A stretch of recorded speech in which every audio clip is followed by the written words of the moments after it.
When you look into the poem, What Happened to the Elephant, go to the last page of your poem Deep and Dangerous and find out about Sujata Bhatt. And what you know about Sujata Bhatt is that she's originally from India, but she has lived among many, many places, including, for example, in Germany. So her experience of life and culture would be this, right? Now, she would have questions about what exactly is her cultural identity, and she'll find herself in a situation or that we will call hybridity. The hybridity comes from the word hybrid. And the hybrid is, you have features of one and features of the other, but then you are neither. So concept A, as you trace through this poem, is the concept of hybridity. And the second, of course, is there'll be a lack of belonging to a certain kind of a home culture, and it is illustrated by it is illustrated by the key term unhomeliness. So remember these two terms, hybridity and unhomeliness. Now, I'm going to review through the poem and I'll go part by part. So what happens is that the speaker's young persona begins by asking what happened to the elephant, the one whose head Shiva stole to bring his son Ganesh back to life. This recalls Hindu myth in which Shiva and the consort Parvati had a son, Ganesh. Right? And one day Ganesh's head was accidentally cut off, and what happens is that Shiva has to bring back Ganesh to life, and what he happens to see is an elephant, and so he replaces the elephant into the person's head, and therefore Ganesh came back to life. Right. So now this is a question asked by the child, the speaker's child persona, and then, right, as an adult, it switches again to the next stanza. She comments on the child's persona, and this is the child's curiosity, the rosy imagination. The whole image of innocence is drawn out through two words, of course, child and the rosy cheeks, and of course, the dispositions associated with children, curiosity and imaginations. And what does this child comments? So now the adult speaker endearingly comments on the childhood persona in how she's always so curious, probing, looking for a way. So probing and looking for a way, you have basically you have the same word, they have the same idea being repeated, being exemplified. It illustrates how deep and how consistent and how constant this searching is to believe the fantasy, a way to prolong the story.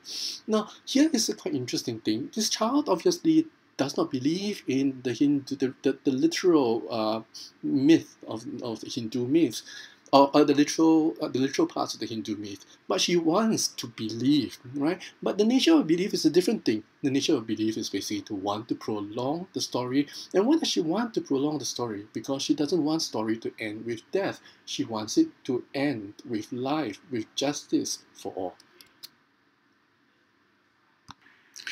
And what does this child want? This child wants basically life as a happy ending. So, therefore, she asked if Ganesh could still be Ganesh with an elephant's head, then couldn't the body of the elephant find another life? With a horse's head, for example, she doesn't want anyone to die.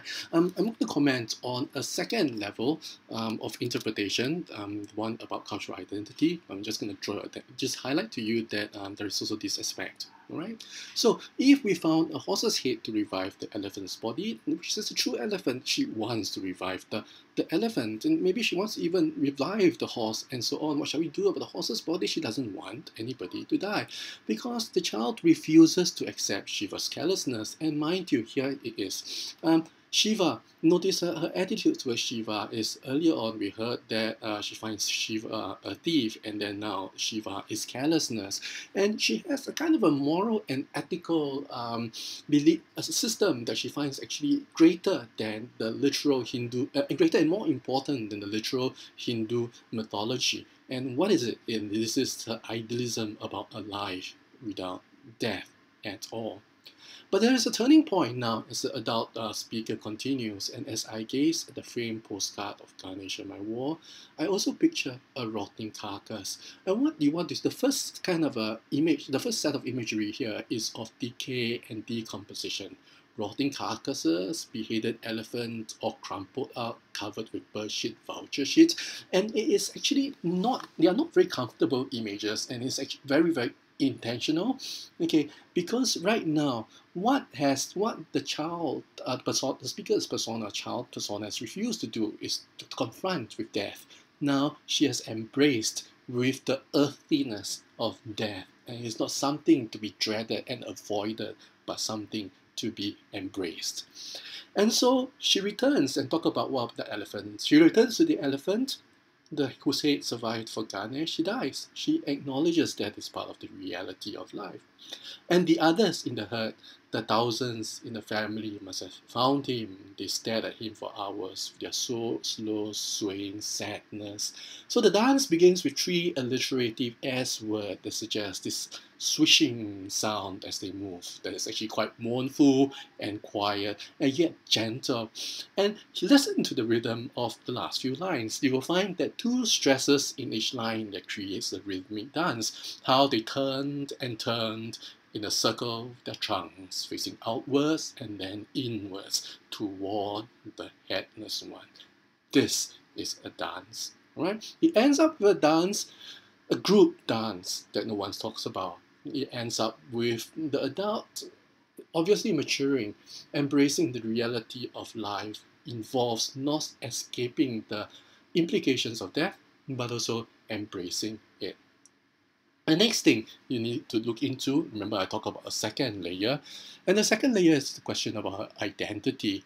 As a child, her questions about her Ganesh is actually symbolic about the question about who she is. If Ganesh, elephant head, god body, horse body, elephant head, who are they? Are they elephants? Are they really God?